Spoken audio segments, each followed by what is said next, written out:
and hopefully having robust discussion with the SAN membership and other stakeholders who may be joining us today. And this is to highlight the work to date of the 5 SAN working groups that were launched back in October of 2019.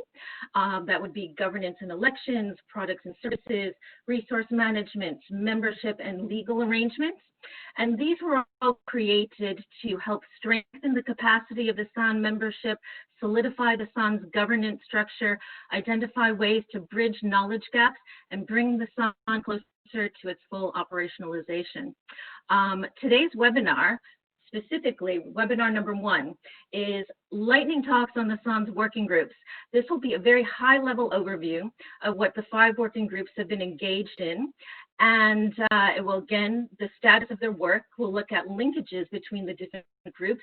And overall, this will serve as a very energetic kickoff to the SAN's virtual forum that is running from today through June 24, when we'll have our wrap-up webinar that will take stock of what we've learned and how we can apply what we've learned going forward. So with that, before I introduce our esteemed moderator, I would like to very briefly say a few words about the COVID-19 situation. So on behalf of the SAN Steering Committee, I would just like to say that that we stand in solidarity with all those who are affected by the crisis, especially those in developing countries. Excuse me, I have a frog in my throat, sorry, where the health crisis is being exacerbated by the ongoing impacts of climate change and environmental degradation. And with that, I would now like to introduce our esteemed moderator, Ms.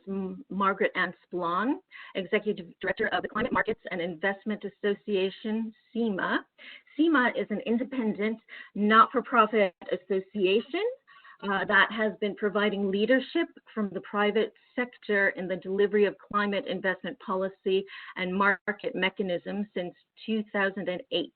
Margaret Ann oversees CIMA's mission to stimulate a shift in the direction and scale of private and public financial flows into investments which are consistent with the objectives of the Paris Agreement. Also, I would like to note something very important and very pertinent to this particular discussion today. Margaret Ann is a current and former Climate Fund observer. She has been affiliated, well, she currently is affiliated with the Climate Investment Funds, and she has been previously affiliated with the FCPF, Forest Carbon Partnership Facility, and with the GCF. So with that, without further delay, I turn it over to you, Margaret Ann. Thank you. Well, thank you so much, Cynthia. It's really good to be here, and good morning, good afternoon, and good evening to those of you that are here today to join us for the Stakeholder Advisory Network on Climate Finance, better known as what we call the SAN, and its steering committee members and its membership joining from around the world. I'd also like to acknowledge those joining us today from the governments of the United Kingdom and Canada, as well as 3 members of the Adaptation Fund NGO network. Thank you for your participation, and we hope that you'll learn a lot here today as well as participate with us. I see we have about, let's say, 40 participants who have joined us from around the world, and as Cynthia said, this is the kickoff of the first ever SAN virtual forum, a 5-part webinar series addressing topics critical to the SAN's operationalization and enhancement of climate finance effectiveness. And today, our first webinar of this series is going to be in the format of energetic lightning talks, which will feature the 5 SAN working groups launched in October 2019 last year to help inform the work of the SAN. This will be followed by a 35-minute opening discussion with participants to better understand the mission of the SAN, the status of the working groups, and the progress the groups are making, and most importantly, to listen to you and to register your valuable insights. Now, before I introduce the topics of the working groups and our speakers, I'd like to address just a few housekeeping issues.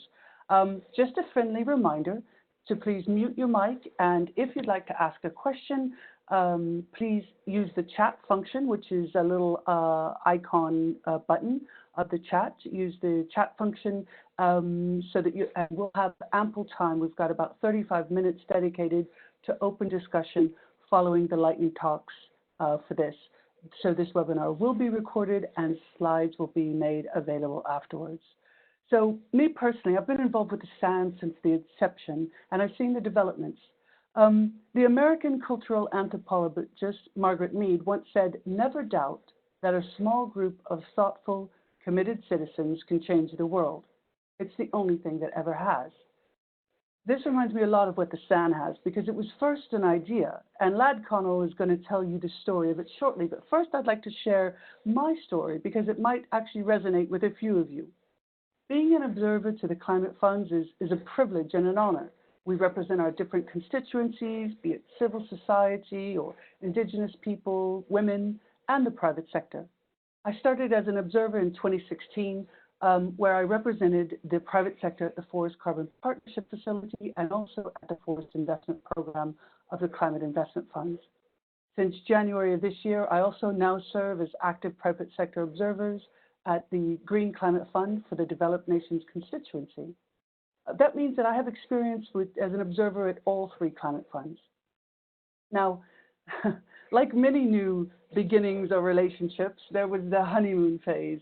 I wanted to do a great job and make an impact and help the board and secretariat by providing private sector expertise and insight from my large network. And then the reality phase, which is preparing for a board meeting. Excuse me, I mean, just how many documents are there? There are thousands of pages at times. And I started asking myself, well, what do I focus on? And what matters to my constituency? How and where do I make interventions with the fund? What are the rules of the game? Well, it turns out there are no guidelines for observers. And some constituencies are better organized than others, but information sharing between observers doesn't generally happen. The institutional knowledge observers build up often walks straight out the door as soon as the observers leave, which means that there's a gap sometimes in the delivery of what observers do, and it can vary greatly. You know, I really could have used an organization like the SAN when I started. Now, it's important to remember that observers have a finite amount of time to dedicate to these voluntary unpaid roles.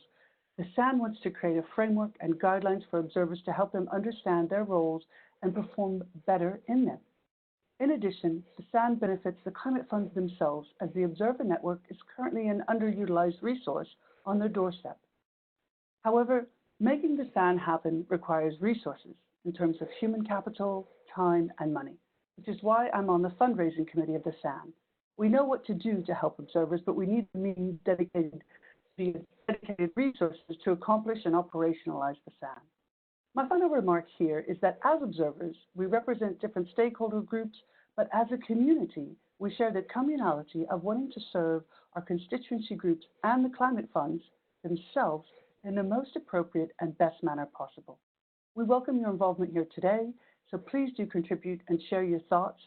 Let's start by doing a little icebreaker, because normally we'd introduce ourselves, but that's not possible. But so basically, if possible, Andreas, we're going to run a little poll, and we'd like to answer during COVID-19 lockdown, or if you're self-isolating yourself, what are you missing most? So if you can go to another browser and go to minty.com and use the code 250727, we'd love for you to be able to vote and let us know during this time, what are you missing the most? People are able to vote. That would be great. I'm not sure this is going to work. I'm not sure people are actually able to vote.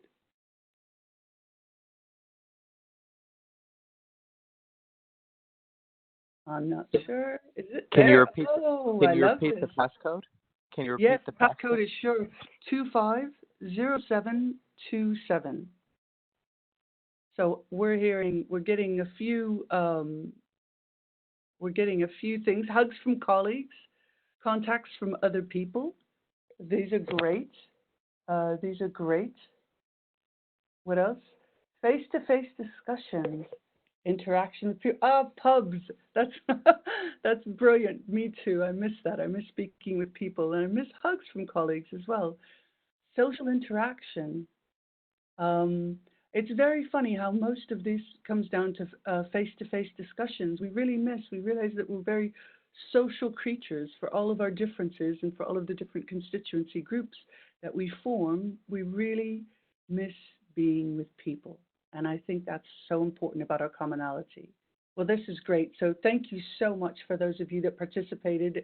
I love this little interaction, and I look forward to getting to know all of you. But let's start with the actual presentation themselves. And without further ado, I'd like to introduce our first presenter, who's Lawrence Connell, who goes by Lad. He's the environmental director of the Bank Information Centre. And I had the pleasure of meeting Lad at COP25 last year, and we've been in talk on the fundraising committee. And Lad will quickly tell us the story of the SAN, where it began, where it is, where it's going. Lad, over to you. The floor is yours. Thanks so much, Margaret Ann. Can everybody hear me? Yes. Can you hear me? Yes, that's fine. Great. Well, thanks, Margaret Ann, and also to Cynthia for organizing this webinar. As Margaret Ann mentioned, I'm Lad Cannell. I'm the Environment Director for the Bank Information Center, also known as BIC. BIC is an independent NGO based in Washington, D.C. We're not affiliated with the World Bank. We have regional staff in Africa and South America. We focus on multilateral development bank policies and programs with the goal of improving impacts for both people and the planet. BIC got involved with SAN because it was the Northern CSO observer of the FCPF from the time observers were first accredited till about 5 years ago. And it's based on that role that I was invited to join the SAN and later its steering committee. I had joined the steering committee in April of 2018, so it's been about 2 years.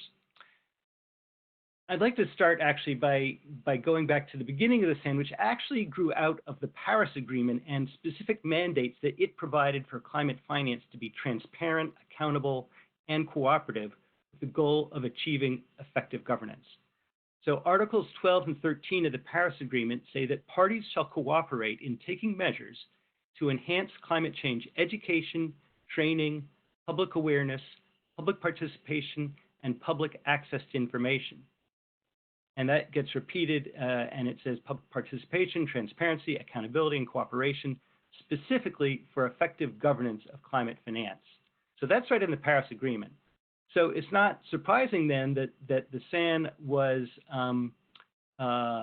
established based on a resolution of the Joint Trust Fund Committee of the Climate Investment Funds. And that said, in a concept note for the SAN, it said its mission to strengthen the partnership of non-state actors with climate finance entities through collaboration, research, advocacy, networking, and partnerships. And the vision for the SAN is a dynamic partnership that fosters inclusiveness, interdependence, and cooperation at all levels of climate finance and investments to meet the needs of those most vulnerable to climate change. So I think that's a pretty good foundation for our work. And just to go into the history, the SAN now is about 4 years old. So we're growing up, and we've made some progress each year. As this slide shows, it was launched at a high-level event at COP22 in Marrakesh with the participation of Mary Robinson, among others. And since then, the climate investment funds have provided the seed funding for the SAN. Supporting annual meetings and a part-time coordinator and consultant. And the steering committee, the first steering committee from April 16 to 2018, had 5 members from civil society, the private sector, and indigenous peoples groups that oversaw the SAN and began to set it up. The second steering committee, which I'm part of, was selected in April of 2018 and is comprised of 7 members coming from CSOs, indigenous peoples, and the private sector. And they're from East Asia, from Africa, from Europe, from Latin America, and the United States. And so we've been tasked with strengthening the foundation of the network as it transitions to be a fully independent entity. Let's go to the next slide.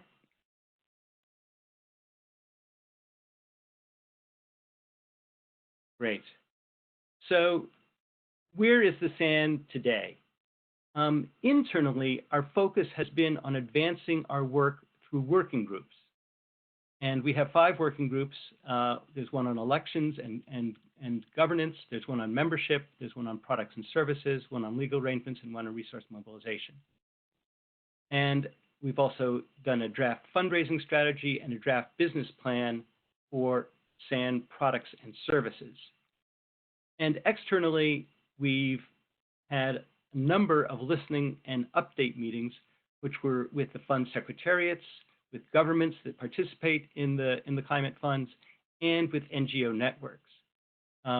We also had planned an open forum and assembly that was originally supposed to happen in Chile. As you may remember, that COP got moved to Madrid, and that kind of threw our plans a little bit out the window.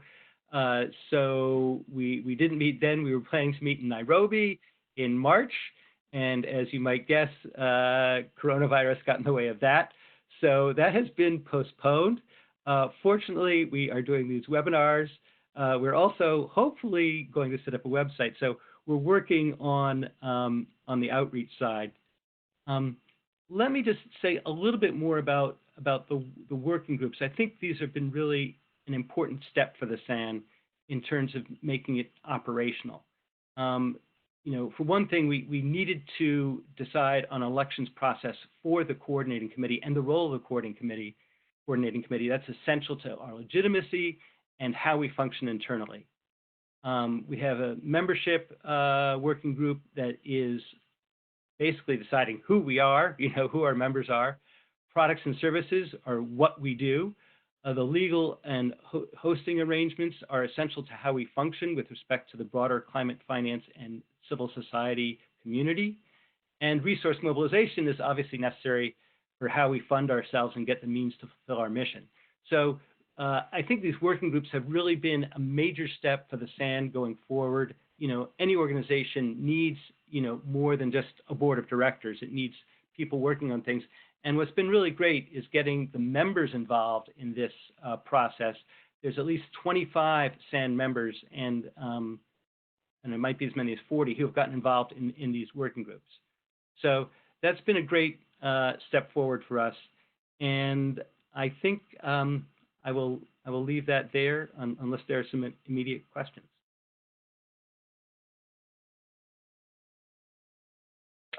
Thank you so much, Lad. That's really great that you can do that. I think we're going to take questions at the end because we've put quite a time frame, 30, 35 minutes for questions. If you do have any questions in the meantime, obviously, please put them into the chat box and we'll get to them at the end. But otherwise, I think we should go, you know, it's fantastic to tell the story of what the SAN has become.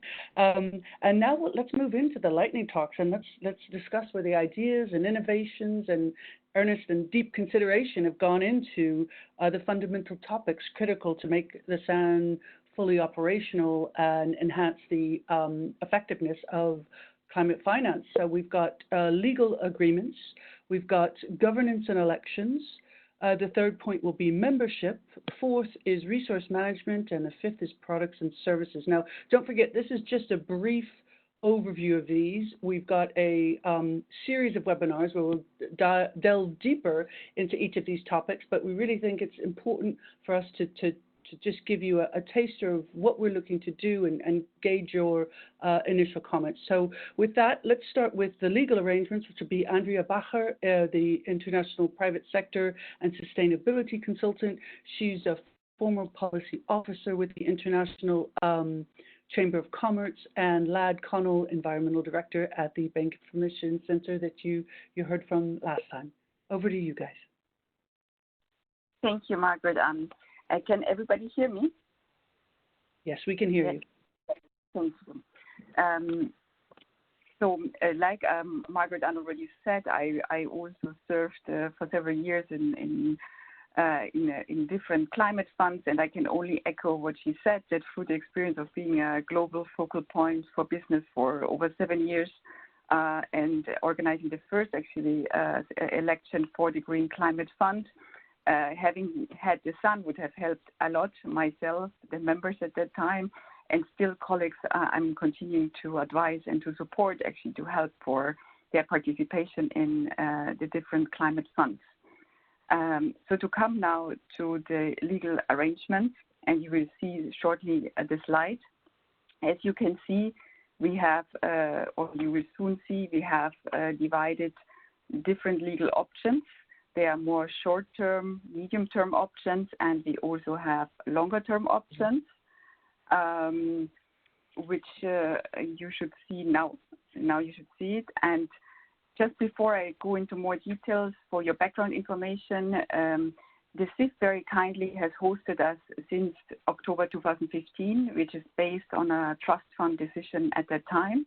And we are very grateful for their support, which helped us to launch actually SUN and continue our work today. So our ultimate aim is, of course, the SUN to become an independent entity. But in between, we are working currently on short and medium-term options in between. So one is, of course, we continue to be hosted by the CIF, again, with the advantages that there's a very close relationship to the CIF. There's a high amount of credibility linked to this partnership since 2015. But there's, of course, also the question on this linkage, if it's too strong, if it should be more independent, more quick. So there is both sides to the coin, and we have not yet a budget line, but this is under progress. So this is one option we are exploring currently for the SUN. Another option is that the SUN could be hosted potentially by an NGO, which could serve as a fiscal sponsor, again with the advantage that SUN would be semi-autonomous. There would be also some support for the office, IT, human resources, and so on, so practical topics. But of course, there might be a conflict of interest depending on the services offered and cooperated on. And of course, there will be a 7% fee on funds raised of the SUN, which is an administrative cost. So both can work separately or together or in parallel.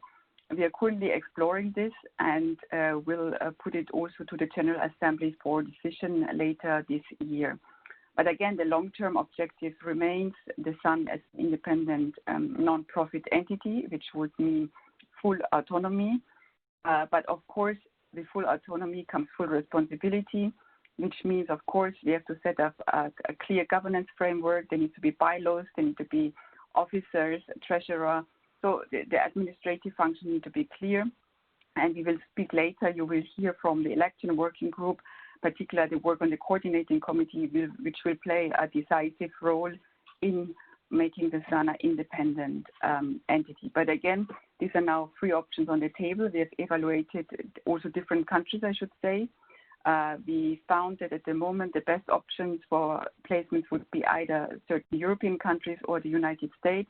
But again, no final decision has been taken, and it will be put for decision to the General Assembly in September, not September, but in fall this year. If you could go now to the next slide, please, which will show you a little bit more on the bylaws.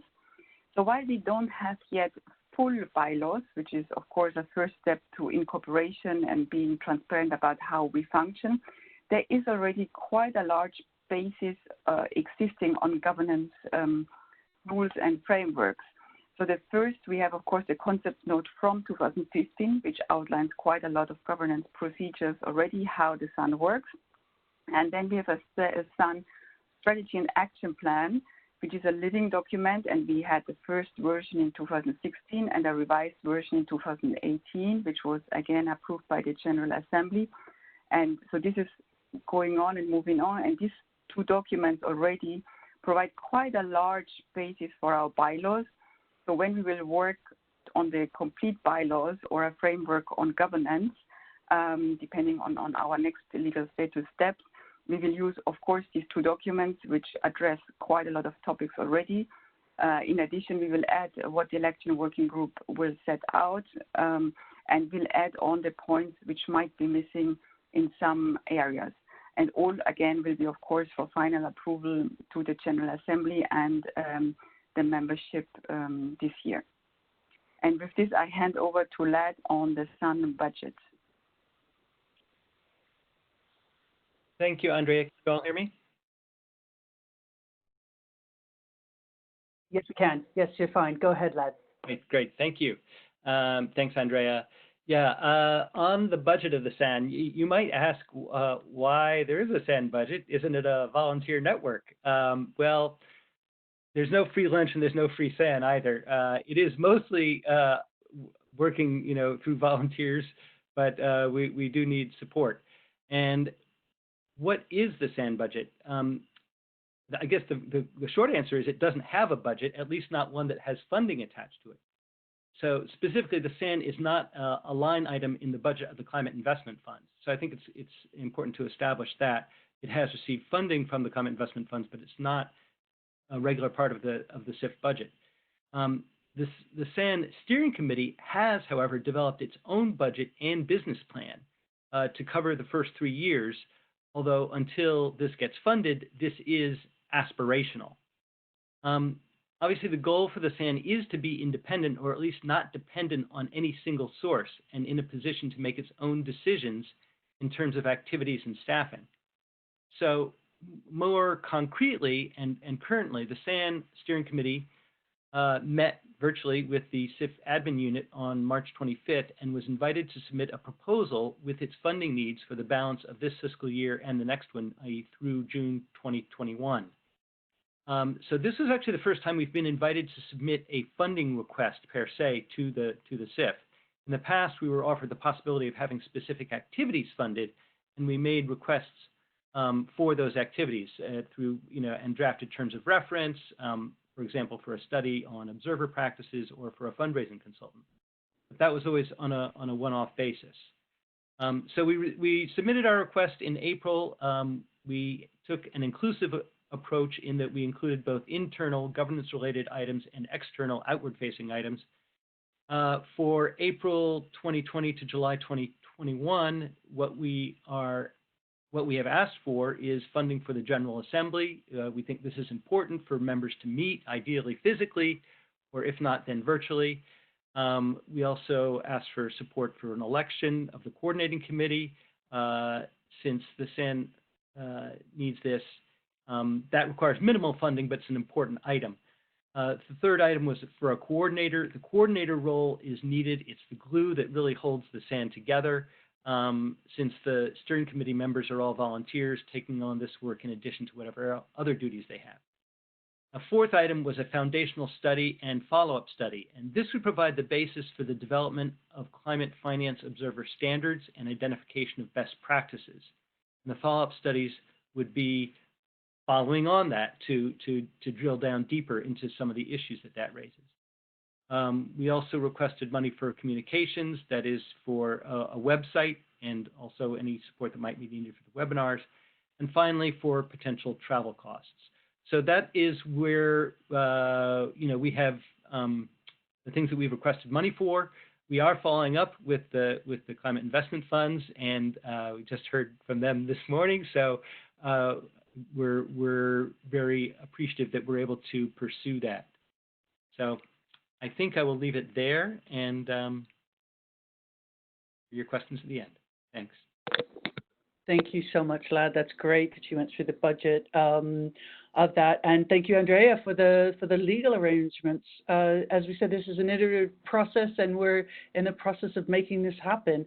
Next, we're going to move on to governance in the election process, and we're going to hear back from Cynthia Gears on the SAN Steering Committee Coordinator. Cynthia, over to you.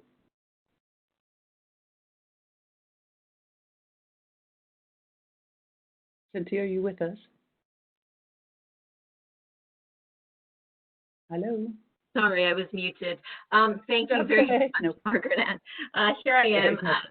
So if we could go to the first slide, thank you. And I think that Lad is also going to be adding some comments here. But I just wanted to give a very high-level overview. I know many of the members of this working group are actually participating today. I think 6 of you are listening in. And so hopefully if there are questions on governance at the end, you can help answer them, because Guy Patrice who is our other steering committee member, who actually helped to draft the election process note, is unable to join us today. So perhaps the members of the working group can answer a lot of the more substantive questions at the end. But so here we are. Governance, it's the backbone of every society. It's the backbone of the San. And our foundational documents very, very clearly set out what the aspiration is for the San's governance structure. This working group is looking at that and working at trying to strengthen it,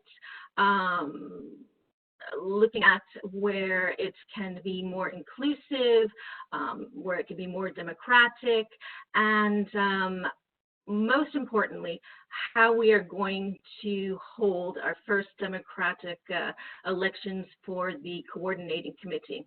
And let me just make a clarification there. So for 2 years, Lad told you that we've had a steering committee. So the steering committee has been acting as a de facto coordinating committee, but we've never actually had our first election for the official coordinating committee that works with the membership council as well as the executive coordinator. So the objectives of this working group are two: to discuss the governance issues relevant to the San, suggest options for steering committee and member consideration. So that's a very general level. They look at a variety of governance issues. And then again, here we are with the elections, to reflect on a democratic process for electing members to the San Coordinating Committee and develop guidance for organizing the nomination and election of observers from the funds. And very importantly, if you see down here in the corner, it's about the election process note that we actually circulated, I think, twice back in March for members to provide comments. And so that note, it contains pre-electoral activities. It describes electoral process per se, and some post-electoral guidance relevant to the inception of the incoming coordinating committee. So if we could go to the next slide, please. Thank you very much. And this slide is about the note specifically. So as I just implied, the note is about an approach, a process, and finally the election. But let me just back up a moment and give you a few specifics on our governance structure and what this particular group is looking at. Just give me one moment. I've lost my way here. Okay, I'm back.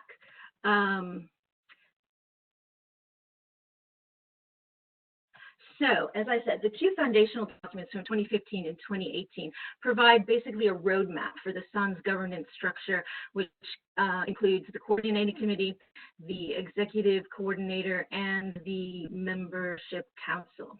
And the coordinating committee features in the San's structure as the executive body, which provides guidance to oversee the San's coordination activities. And as I just mentioned, until now, we have had the interim steering committees functioning in place of an official coordinating committee. And so what is very important is that in the 2018 document, it says the coordinating committee should initially comprise of representatives from the various funds, for example, the Adaptation Fund NGO Network, the Jeff CSO Network, the Climate Investment Funds, as well as the FCPF Observers and the Green Climate Fund Observers Group. Now, this is very operational because as Lad has already implied, we originally began with SIP observers, and that was in the original 2015 document. And it was expected that the San would grow and it would start to work across the funds and it would have membership from across the funds.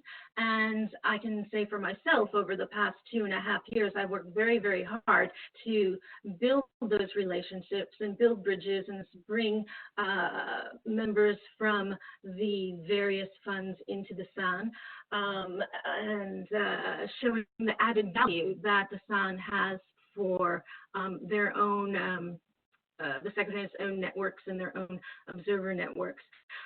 So again, with this aspirational thinking, as we move towards our first election, we will have 12 positions on the coordinating committee, and they will be based on having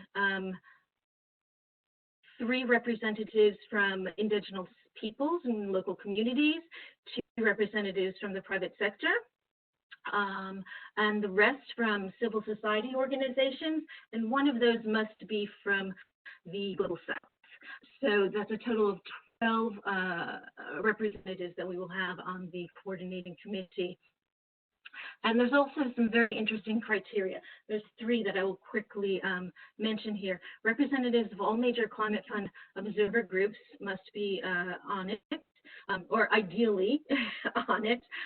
In the meantime, we can function with what we have, but ideally it should include all. Representatives of the 3 observer constituencies, civil society, indigenous peoples, and private sector, and 2 cross-cutting criteria. Equity in gender representation and equity in geographic representation. And so those are the specifics that I'd like to share with you today. And then I'd just like to get you excited about the upcoming election. We thought we were going to launch it in Nairobi.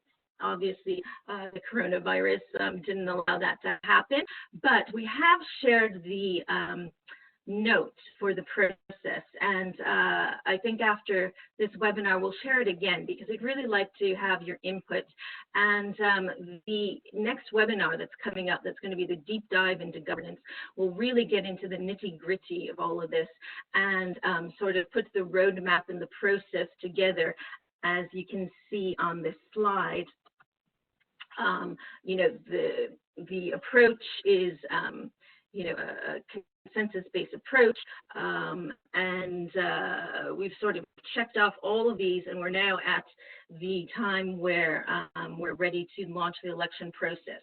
A big question is, are we going to have that as a completely virtual format now? We were sort of going to have a hybrid before, but that's a very important question, and we're looking for input for other groups that have been using electronic platforms. I know the GCF has one. I don't know if the Adaptation Fund, I think they recently had their board meeting. It was virtual, so it'd be interesting to hear how that went, particularly with the voting aspect. And so we look forward to sharing more. And if you're interested in being on the coordinating committee, please consider sending us an expression of interest. There will be an official coordinator working on this process, and they will be reaching out to everyone. But in the meantime, please feel free to contact us if you're interested in being on the coordinating committee. So thank you.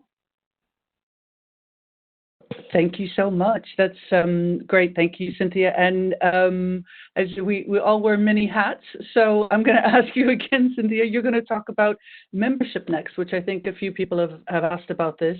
Are you okay to go ahead with the membership as well, Cynthia? Sure. Okay, I'll take perfect. a deep breath and segue into membership. And again, I apologize. I am not a steering committee member. The steering committee members are indeed leading all of these groups. The person who has been very instrumental in leading this group is based in Nigeria, and they're having a very difficult time with the coronavirus there, and their lockdown and some civil unrest and connectivity issues, and he did try to join this morning, but he wasn't able to get through, and it's just a very, very difficult time. So here I am once again, so please indulge me and let me go into the membership working group, and if you could please advance the slide for me, I'd appreciate that. Wonderful, wonderful. So membership is very, very broad. One of the very important things that we have been looking at is who is a member? Do we get to decide who is a member, or does the person joining us get to decide who is a member? How do people become members of the SAN?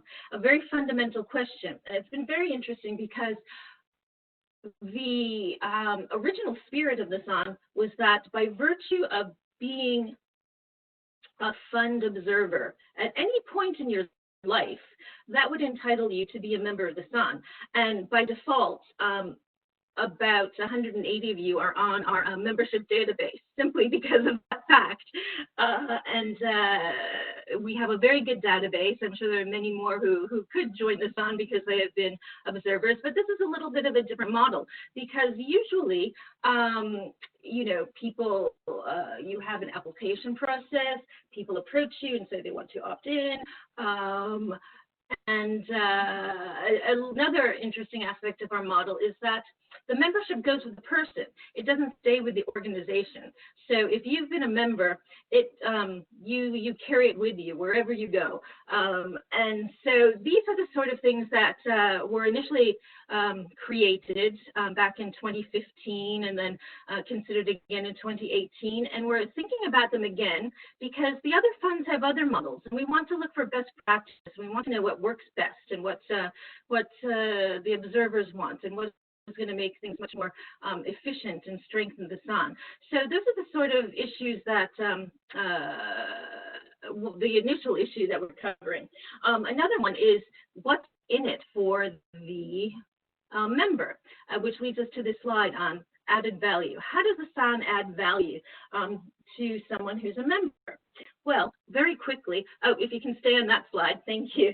Very quickly, just 3 points here. So based on our listening and dialogue with the secretariats, with NGO networks, with observers in general, we have found that there are some commonalities across the funds. So for example, existing network observer groups often lack the mandate or capacity for sustained advocacy to strengthen and harmonize engagement policies and practices across the climate funds. Well, what value can the SAN add to address that? The SAN's strong network of technical experts from civil society, private sector, and indigenous peoples groups inform the work of the SAN and its capacity building products and services. So we can help people, observers from across the funds build capacity.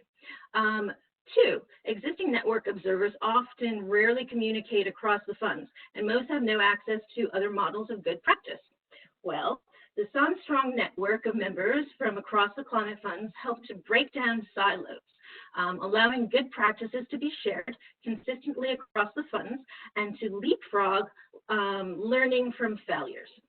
And the third point, existing network observer groups routinely replace observers, resulting in loss of institutional knowledge, relationships, and trust between parties.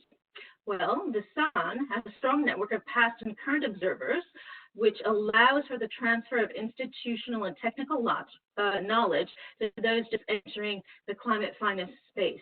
In fact, we have a lot of our original members from 2010 who have joined our working groups, and some of them are on the line with us today. And why? Because they still want to be involved in this. They still have all of that institutional knowledge, and they want to share it. They want to be mentors. They want to help those who are just coming into the climate finance space. And so if you can now go to the next slide.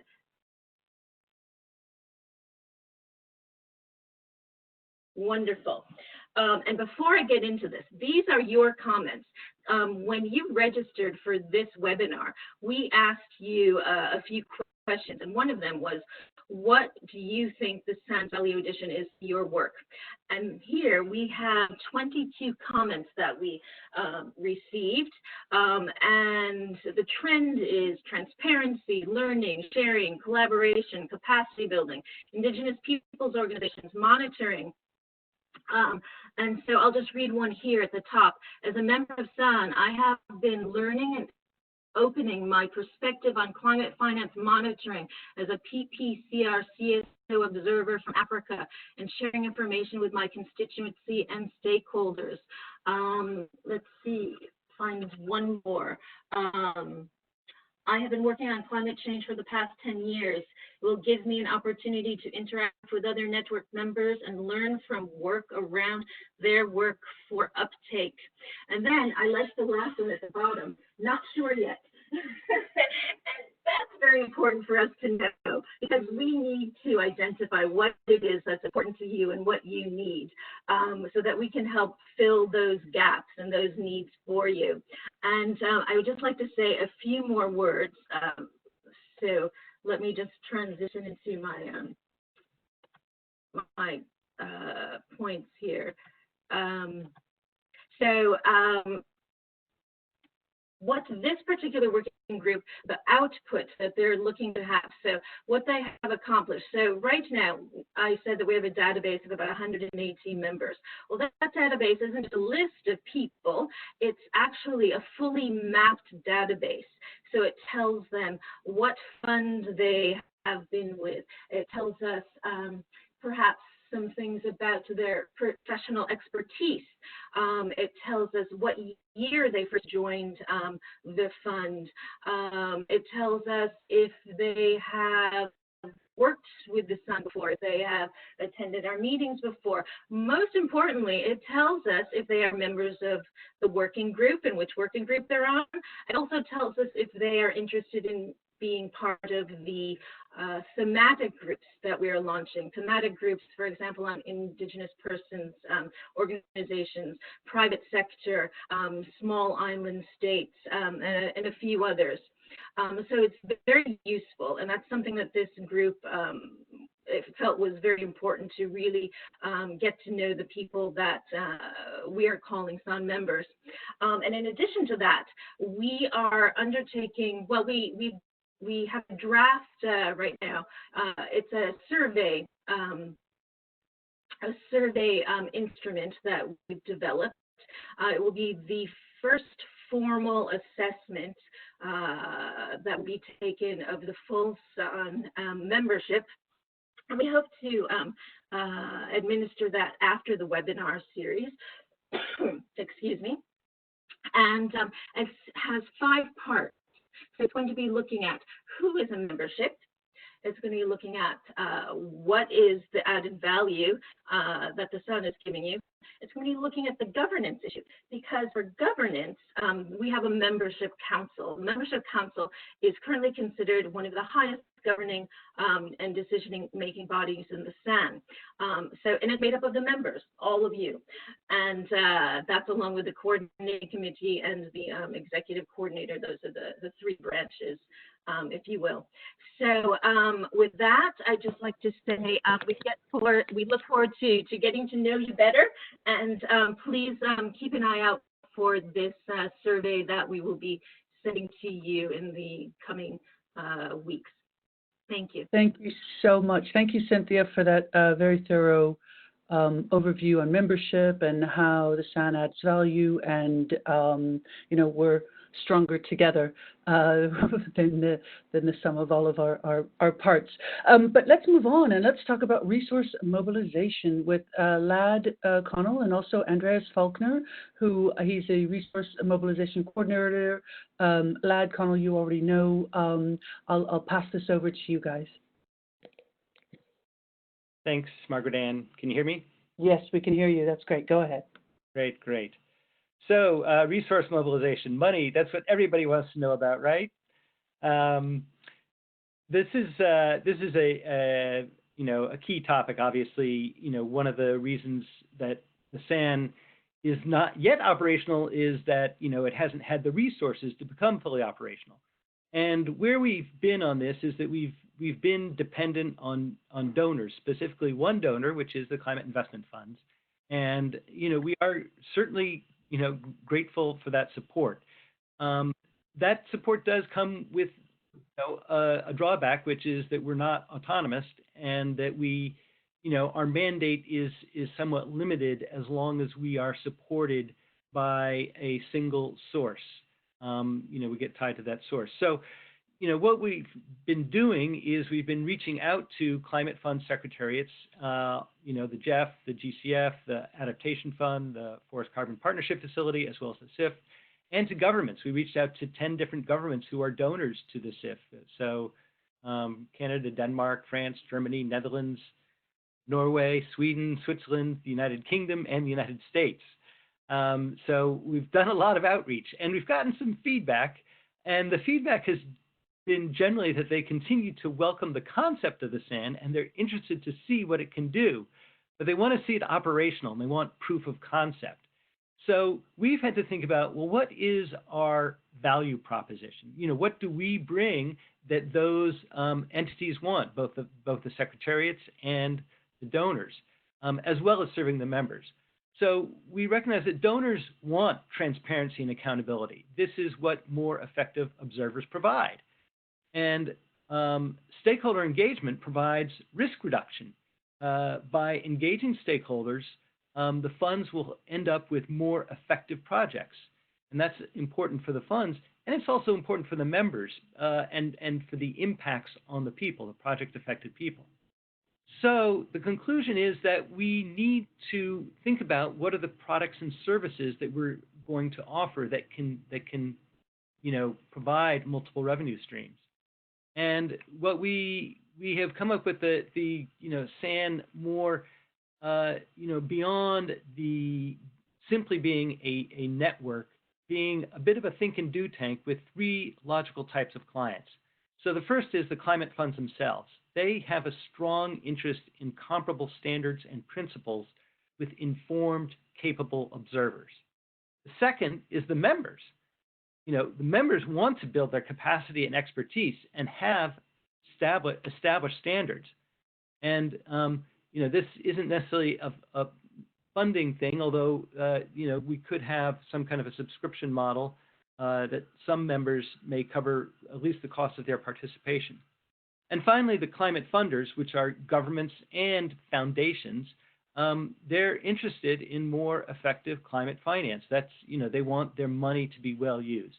So we think that, we have a good framework now for moving forward. And I think that actually leads very well into the next set of slides, which is on the products and services that the SAN is intending to provide.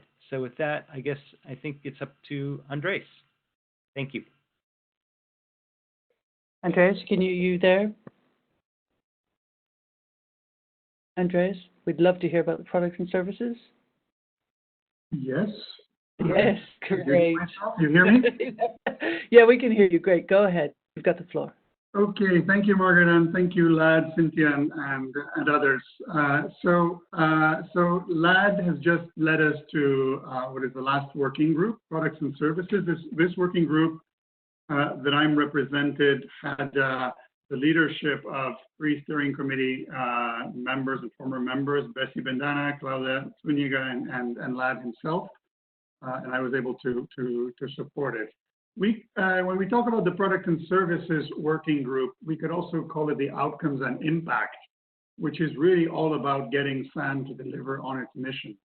So as Lad mentioned, and as you heard in the previous presentations, alongside getting our house in order, the governance, the membership, the legal and hosting arrangements, the other key priority is actually putting the SAN in action and demonstrating its capacity to address the very issues it was created to help resolve. So just now from Cynthia, we heard about some of the reasons why the SAN was created. That loss of institutional knowledge as observers rotate, the perceived challenges across climate funds, but with the low levels of actual exchange and collaboration across climate fund CSO networks, among other problems that you as observers witness yourselves.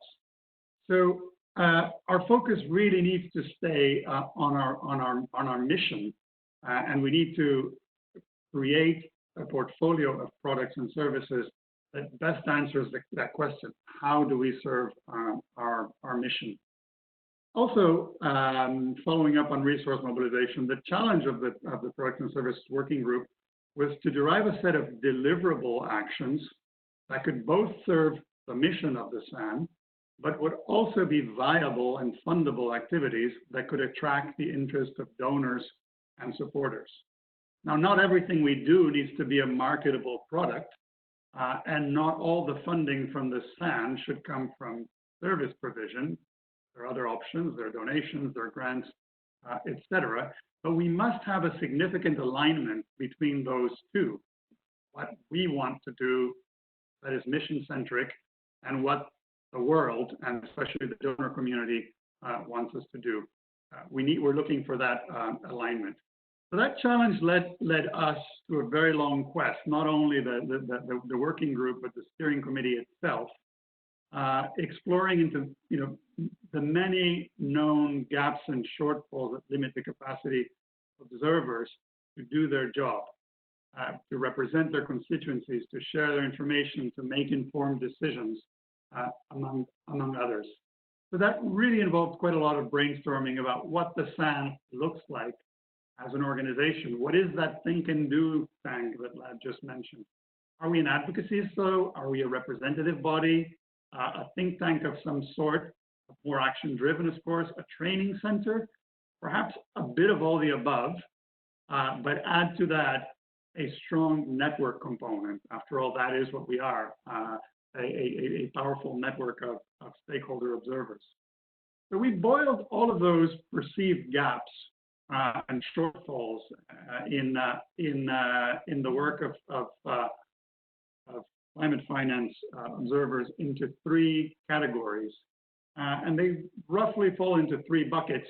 The first one would be is related to enhancing voice and representation of observers. The second one is around their capacity to do the work. And the third one is around information. So these translate into the three proposed lines of action for the SAN. Standard setting, again, it's about enhancing voice and representation, capacity building, and knowledge information.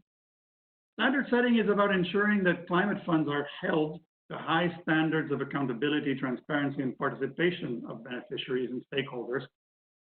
And while their practices might vary from one fund to another, that they should be based on common high-level principles. That's what we mean by setting high standards. Making sure that observers have the skills and the tools they need to do their job from the moment that they're elected and onboarded is generally what the line of action of capacity building is about. And ensuring access to information is a reality, that information is timely, that information is approachable, is shared among peers, and properly informs decisions. The SAN itself can be, at times, a producer of information. It could be a clearinghouse of information. More likely, it will be a curator and a disseminator, a catalyst of knowledge and information produced within our own network.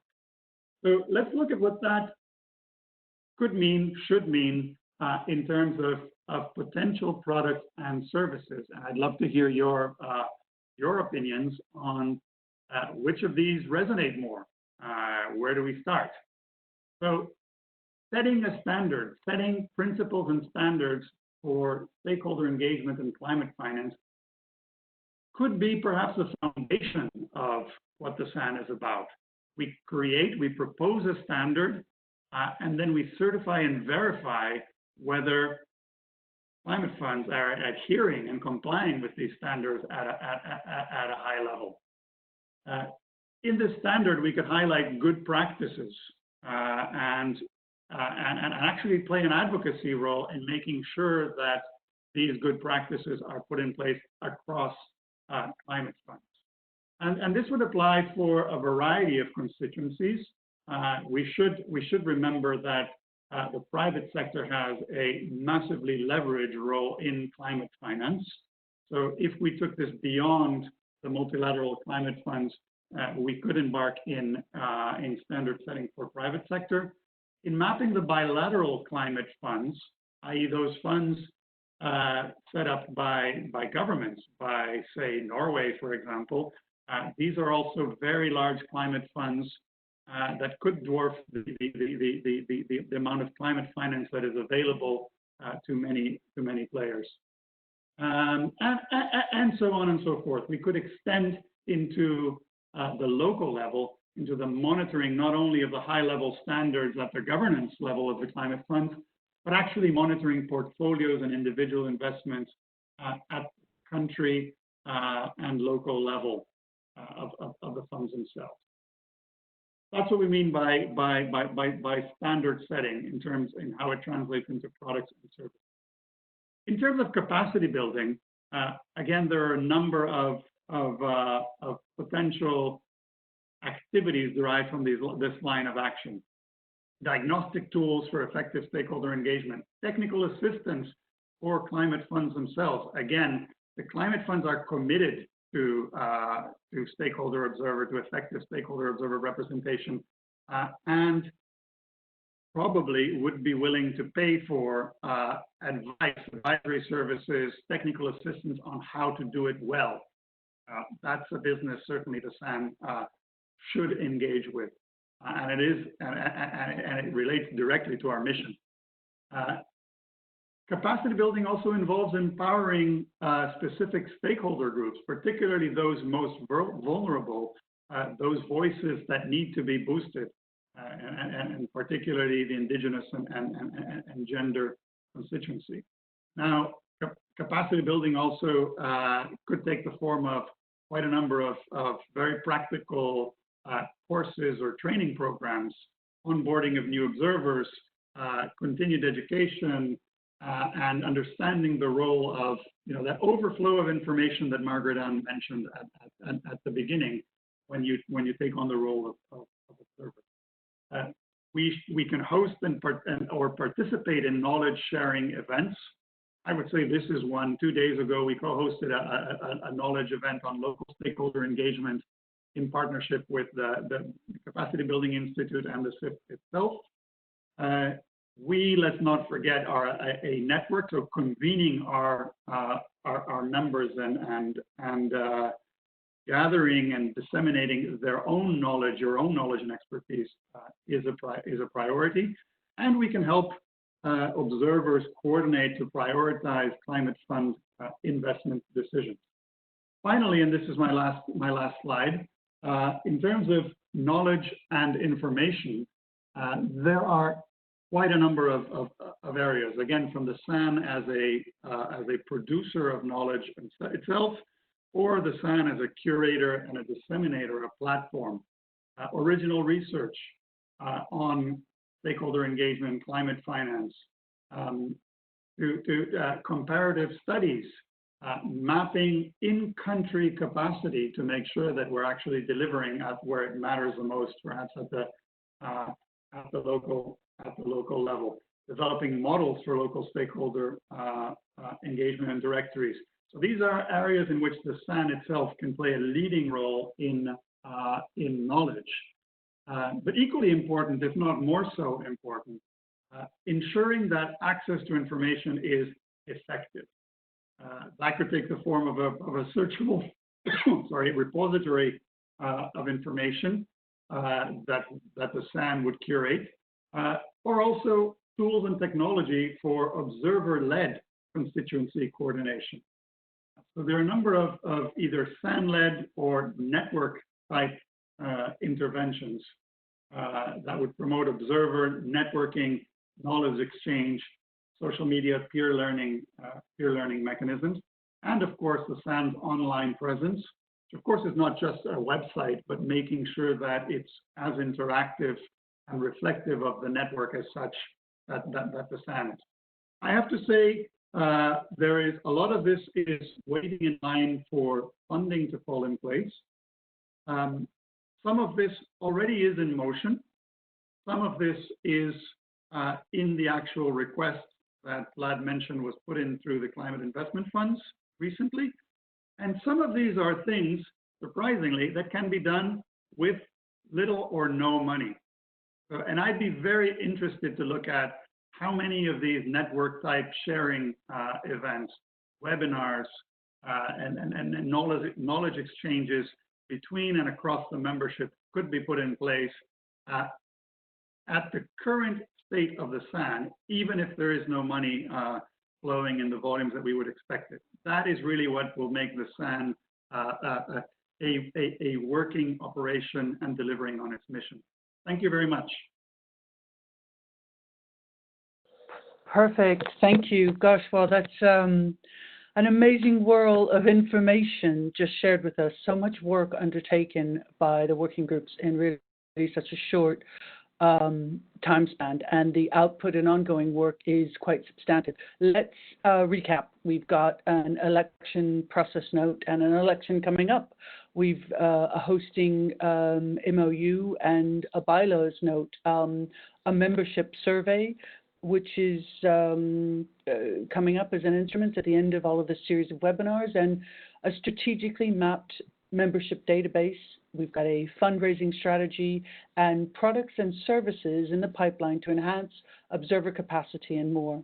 So we've now arrived at the most important point in our webinar, where we're going to listen to your views on questions on the work and the status of the SAN working groups. But before we do that, we want to have a poll based on the 5 working groups that you have. Andreas, would you be able to share with us the same mind? Yep.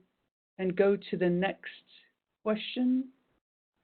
There. So if you're able to go to www.minty.com, the code I've put it in is 250727. And if you could rank the topics you'd like to explore in order of priority. So ideally, we'd love you to rank more than one, meaning what's the first thing that you think is the most important, but also if you could rank number 2 and 3, you'll be able to do that. This time the code is working, and I hope that you're able to go to another browser, because we're going to obviously open this up. This is great. Thank you very much for voting on this. We've got some votes so far. The coordinating committee and elections. It's really important. We're going to obviously open this up, but share your questions, which some of them have been able to share, but we'd really welcome other people joining in. So I guess we're going to leave this just for a few more minutes, and then after that, we're going to move on to the questions. We're going to open officially the discussions. Some of you have put some members onto chat, but at the same time, we can do that. So we've got, in order of importance so far, the coordinating committee elections. Second is legal and status. Third and fourth, at a tie, resource mobilization and products. And we've got membership and governance. So great. Thank you so much for those that have voted. So let's close this now, and let's open up the discussion. Thank you. Some of you I know had to leave, and I know it's been kind of a long time, but we've got a question from Pasang that's put on chat, which is talking about, while the standard settings on monitoring, how are we considering the role of IPLCs, such as community-based monitoring and information systems? Andreas, you might be the best placed to do that, unless we wanted to, before we go through that, did we want to maybe open up to the floor to Ali, who's a member of civil society and a longtime supporter of the SAN, also with me on the fundraising committee, to talk a bit about the SAN and how you're developing. Ali? Yes, I just wanted to raise one question to my colleagues, and anybody is welcome to add to this question. We have been very fortunate to enjoy support from CIF. And what is our thinking? How do we wish to move from single donor support to multi-donor support? And what is our thinking that how can our colleagues at CIF can help us do that by opening doors and connecting us? And I think a connected question, if I may ask, or a concern that I have, what kind of different expectations we will have if we are supported by multiple donors? And would it change our expectation of products and services that we'll need to develop in order to cater and accommodate their interests and priorities? Thank you. Thank you, Ali, for sharing your thoughts. Does anybody want to address that now, or shall we take a few questions, either that and also address the question of from Pasang about talking about standard setting?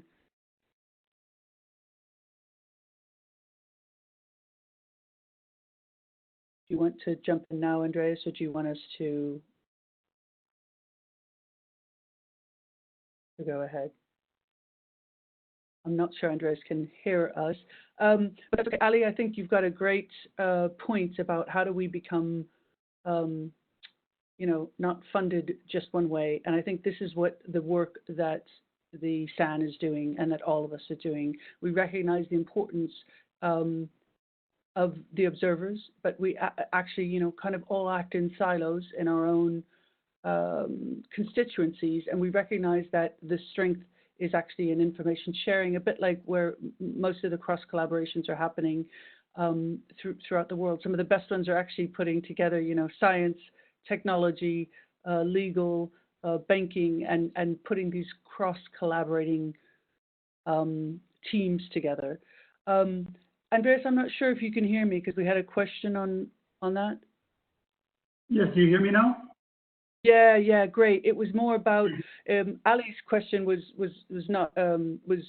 obviously very relevant, but it was really more about I wanted to make sure that we were addressing Pasang's question regarding standard setting on monitoring and the considerations of IPLCs like community-based monitoring and information systems. I'm not sure we've actually considered that fully, but I know you do a lot of work that I don't necessarily know exactly or follow all of the time. So do you have a comment on that? So a quick thought, a quick reaction, but actually I would love to know more about this because this is a collective idea and we want the members to weigh in on how best to deliver on it. So standard setting is a broad category of lines of actions that we are fleshing out. But at the highest level, what we have in mind is that the SAN, through a participatory process involving the membership and an analytical process, looking at doing research, looking at the governing documents, the bylaws of the climate funds themselves, would derive a so-called standard. That would be a series of principles and practices that the SAN and the membership of the SAN advocates for, that should be the minimum that all the climate funds should be accountable to. We would also seek, because all the climate funds subscribe to the idea of being transparent and accountable and effective and open to stakeholder participation. In an ideal world, the climate funds themselves would sign up for, would subscribe to this standard, would adopt it themselves voluntarily, and we would then, as a second line of action under that, as a second product under that line of action, create monitoring mechanisms. Now, those have to do some things at the very high level in terms of the availability of information, the accessibility of information, the plain language, the timeliness of information, for example.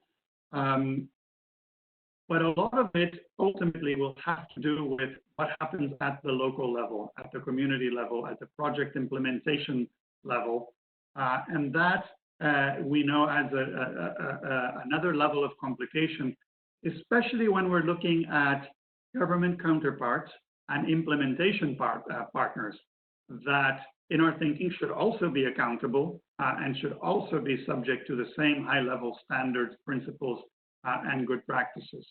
So we're in early stage, but we would be proposing not only the standards, but the means of implementation and monitoring. And we are very keen to engage our network in that capacity, because I think that's what the stand was created for.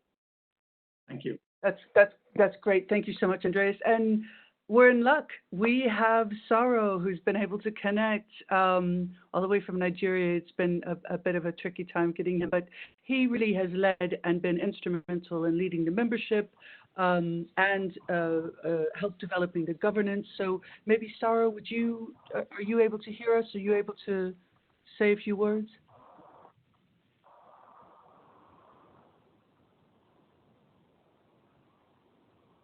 We're not hearing you. If I see you're connected, but we're not able to actually hear you.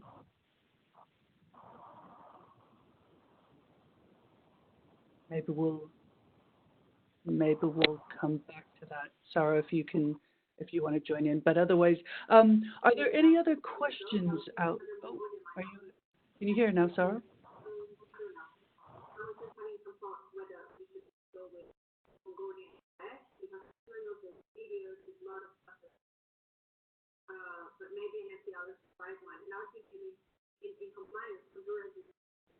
I'm not sure. Sorry. I don't think that's Saro. I think that might be someone who's unmuted. Yeah. Okay. No problem then. Okay. No problem. So there's a question that somebody's asked, but a bit about, and I think this is really something that we do need to ask. It was a private question, but talking about what happens with people that don't speak English necessarily. And I really think this is a great question, because we see this all the time at the Climate Funds. You know, the French translation, Spanish translation, usually those are the main ones, unless we happen to be in, for example, we went to Laos, both the CIF and the FCPF were in Laos in 2017, and then obviously it was translated for Vietnamese. But I think it's a really great question regarding that, and I think this is something that we're very much aware of, the different languages, and we're very much aware of how important it is to bring in the local knowledge. And I don't think that's not something that would be an issue so much as something that we'd have to interface with, let's say, the group, the local group, but that is something that could be coordinated, because that's done often with, let's say, the indigenous peoples, I've noticed on these. Pasang, I think you had a membership, so please don't detract. Dennis, please don't detract about being part of the SAN or thinking about that. I think it's really important about what knowledge share you can bring and how you wanted to participate if possible. I think you had a question earlier regarding membership that I think Cynthia Greers would best be able to answer, but I thought she actually covered that, to be frank, in her when she covered membership. So I'd be happy to elaborate if you could repeat the question. Yeah, well, it was on chat. Can I? Please go ahead, Pasang. Or go ahead.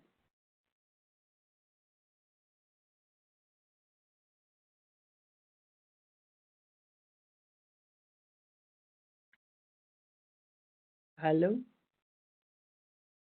Someone was trying to speak. Was it on this? Hello? Do you hear me? Yes, we hear you.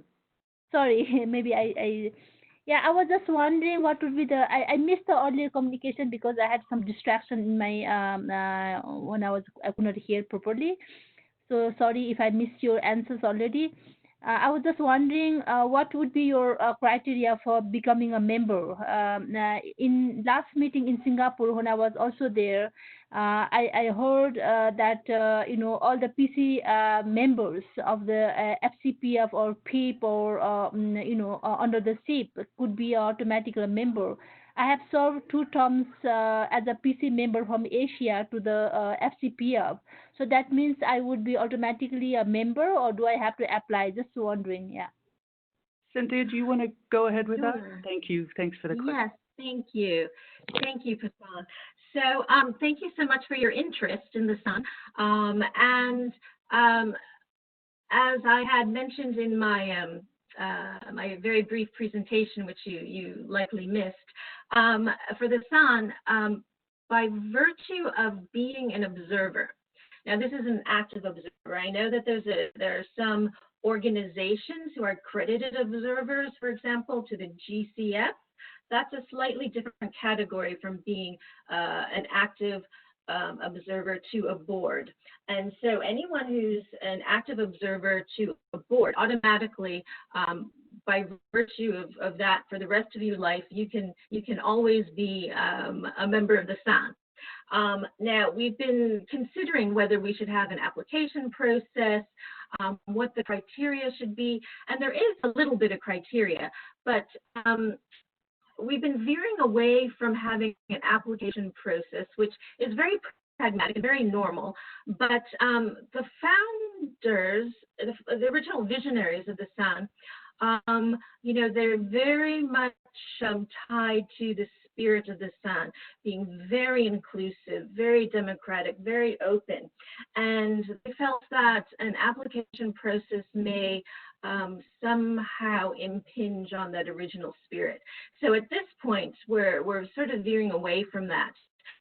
But of course, we're going to be sending around our first survey instrument at the end of the webinar series, and that is something that we are questioning.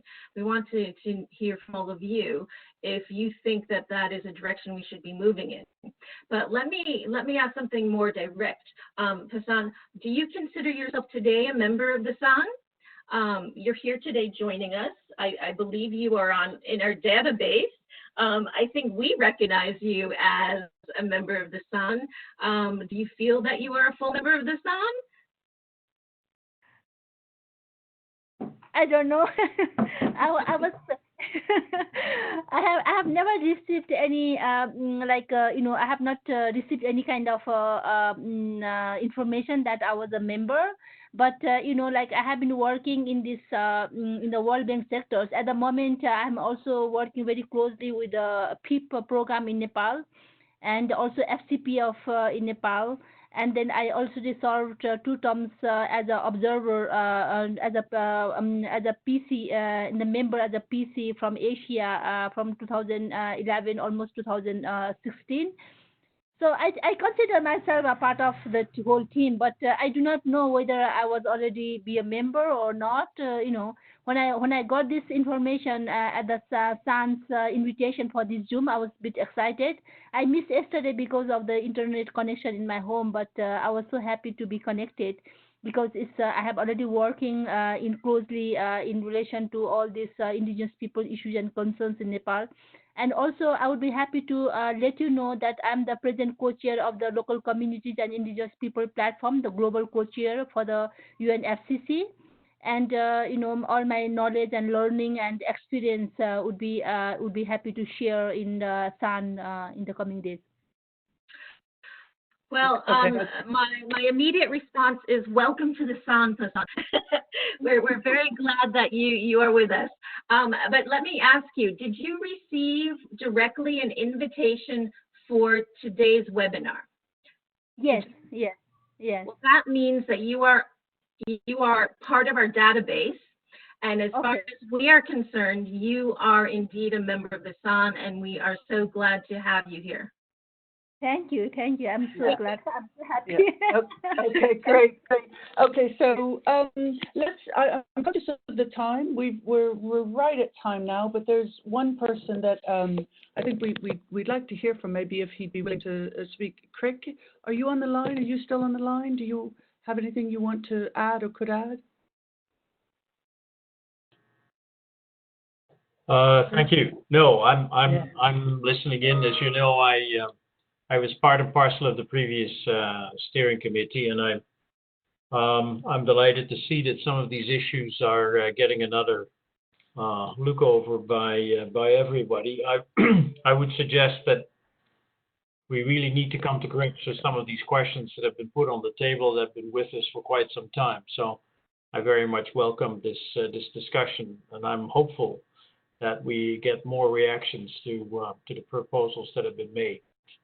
So that's about as much as I can say here. But clearly, the means by which we're communicating are not ideal, but it's likely to be with us for quite some time to come. So we need to make the best of this in the absence of having a face-to-face meeting. So I'm glad to see that there are a fair number of people that have logged in, and I hope we will continue to coordinate and discuss with them the issues that have been put on the table. Thank you. Perfect. Thank you so much, Crick. And Sergio, I'm so glad you're still here. For some reason, I thought that you said that you had to log off. Apologies. If you could, we'd love to hear from you and your perspective, please. Thank you so much for joining us today. Can you unmute yourself? It's a little icon. Yeah, good morning. Yes, I think the other was another Sergio who left a few minutes ago. I still here. Well, perfect, great. I'm so glad. Yeah. Please go ahead. Well, I have been listening to people talking about observers, and I am an observer from the FCPF. I'm working for Latin America, based in Guatemala. And I think that this is a great opportunity to engage with more non-state stakeholders from the ship. It's important to share information, knowledge, expertise, advocacy, and to do networking with the other observers, as many of you say. So it is important for us to keep on participating in this SAN stakeholder network. We see an opportunity to get closer to these climate funds, and not only to be observers, as the word itself says that, but we want to be active stakeholders that may collaborate in doing activities at the ground level, at the field level. We see that there are some successful experiences working at the field level with indigenous people and local communities. I can mention also the DGM, the Dedicated Plan Mechanism, that is working really on the ground. And we as observers see that mainly the climate funds go to government organizations. By the time, it will be expected that through the SAN or to the members of the SAN, the stakeholders can manage their own funds to attend the real needs. I'm glad to see that there are many services and potential products that SAN can do by itself, and of course the members of SAN, because this is what we need. We see that in the SAN, we can avoid many bureaucracies when we work with the governments. That I'm sure that the governments need to do these bureaucracies for paperwork, for transparency, but we see at SAN a real space to work and to do many things. At the moment, FCPF has a capacity building program that has an extension until 2022. And there is a new multi-donor trust fund that is coming from 2020 to 2030. And I think that we can link these FCPF proposals or programs to SAN to keep on working and to benefit all the indigenous people and local communities. That is great. Thank you so much, Sergio. I'm familiar with the FCPF as a private sector observer there for approximately 3 years, and it's a wonderful, program. And as you mentioned, I think observers could do a lot more, but it needs to be facilitated because these, are voluntary roles. But we've got a lot of market knowledge and things that would actually help facilitate the work of the climate funds themselves. So it's really complementary work, but organized complementary work instead of all of us swimming in our own lane, so to speak. Okay, well, this has been fantastic. I think we're gonna. I'm a stickler for time. I think we should start on time and finish on time, and we're a bit over. But thank you so much for everybody who has stayed on for this wonderful and rich, robust engagement and sharing and cross-fertilization of ideas, that the SAN steering committee can now internalize your views and help to improve and finalize the outputs of the working groups in order to bring SAN closer to official institutionalization and democratically elect a coordinating committee. I think it's important, an administered membership questionnaire to better understand the members, to the resource diversification and a line of products and services. And now I turn it over to the SAN steering committee to close our session. Lad, Conal, do you mind closing this with a few final remarks? Thank you. Thanks for joining us. Sure. Thanks, Margaret Ann. I'm delighted. First, I would like to comment briefly on some of the questions or issues that were raised. Great to hear from folks. Sergio, it's very interesting to hear about the potential linkage maybe between the SAN and these like capacity building programs the FCPF has, the DGM also, has been a great inspiring example of engaging Indigenous peoples and local communities. So I think there could be some great cross-fertilization between the SAN and those programs. Secondly, on observers, on membership, just to say, if you're an observer of a climate finance mechanism, you are a member of the SAN. You are welcome, and we want you to join us, and we want you to engage with us, whether you're an observer or a member of an official network, an accredited network. And then the third thing on translation, just to mention, in our budget for the foundational study, we did put in a budget for translation of that.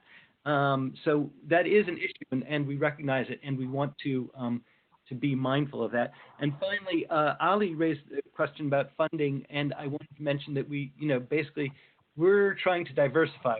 We're trying to get away from having one source of funding, and we think by having a diversified funding base, we can have a stable and sustainable funding base. So those are just some points about the discussion. I think, to close this out, I'd like to speak to why we all need the SAN from the perspectives of the climate funds, from the perspective of the governments, and the perspective of the members. For the climate funds, I think the notion that the SAN can help set standards for the role of observers and for engaging with non-state stakeholders more generally is very appealing. It puts them more in line with the evolution of development finance more generally, which is to have a standard for stakeholder engagement. The World Bank has its ESS 10, and the IDB has now proposed an ESPS 10 on stakeholder engagement and information disclosure. So, of course, the role of observer is a subset of stakeholders, but I think the observers represent constituencies that are key to effective climate finance. For governments, they want to have accountability. They want to ensure that their funds are being well used. I think this is true whether you're a donor or a beneficiary. For the donors, obviously, they want to know where their funds are being spent and that they're being spent in ways that are going to have impact, whether it's for mitigating climate change or adapting to its impacts.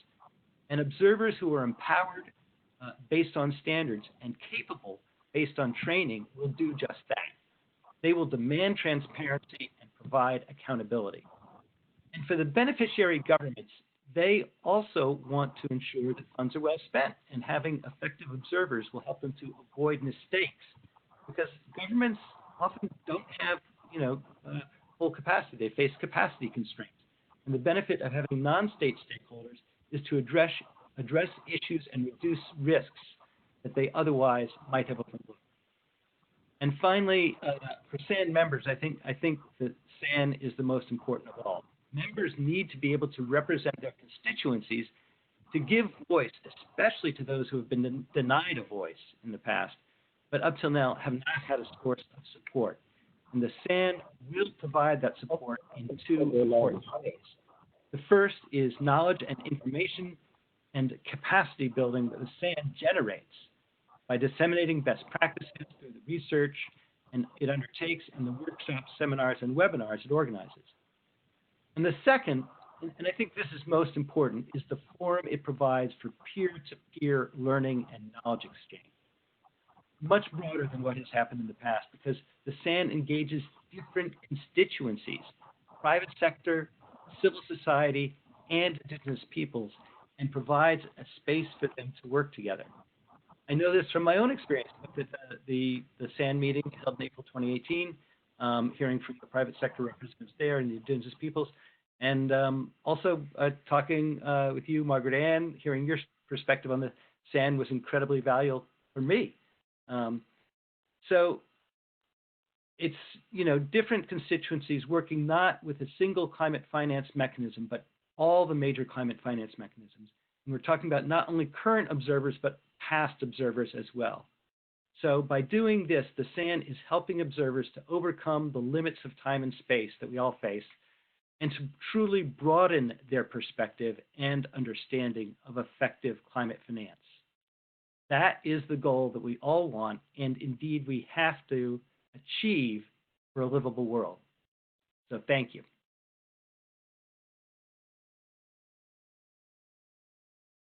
Thank you. With that, we're gonna close this out. Thanks for joining all of us.